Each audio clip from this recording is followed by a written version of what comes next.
ایک روز امام حسین رضی اللہ تعالی عنہ چند مہمانوں کے ساتھ دسترخوان پر بیٹھے تھے۔ آپ کا ایک خادم ایک برتن میں گرم شوربہ لایا اور بہت زیادہ ہیبت کی وجہ سے اس کا قدم پھسل گیا اور وہ امام حسین رضی اللہ عنہ کے سر مبارک پر گرا اور شوربہ آپ کے چہرے پر بہنے لگا۔ حضرت امام حسین رضی اللہ عنہ نے سزا کی نیت سے نہیں بلکہ اس کو سکھانے کی غرض سے اس کی طرف دیکھا۔ خادم کی زبان پر قرآن مجید کی یہ آیت جاری ہو گئی۔ پڑھنے لگا والکاظمین الغیظ، اور غصہ پینے والے۔ امام حسین رضی اللہ عنہ نے فرمایا کہ میں نے اپنا غصہ ختم کیا۔ خادم نے کہا والعافین عن الناس، اور لوگوں سے درگزر یعنی معاف کرنے والے۔ امام حسین رضی اللہ عنہ نے فرمایا کہ میں نے درگزر یعنی معاف کیا۔ خادم نے کہا واللہ یحب المحسنین، اور نیک لوگ اللہ کے محبوب ہیں۔ اس پر امام حسین رضی اللہ عنہ نے فرمایا کہ میں نے اپنے مال سے تجھے آزاد کیا۔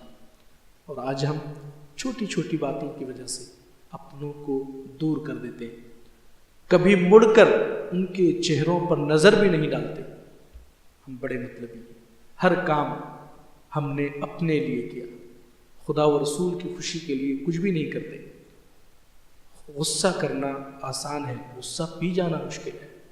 تکلیف پہنچانا آسان ہے، کسی کی تکلیف دور کرنا مشکل ہے۔ ذلیل کرنا آسان ہے، عزت دینا مشکل ہے۔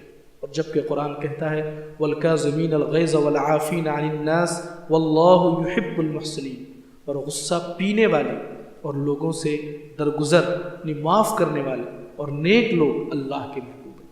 اور اللہ کے رسول فرماتے ہیں کہ جو شخص دوسرے کے قصور معاف کر دیتا ہے اللہ تعالیٰ اسے اور عزت دیتا ہے، اور عزت دیتا ہے اسے۔ اور کسی کے قصور معاف کر دینے سے کوئی بے عزتی نہیں ہوتی، ذلت نہیں ہوتی۔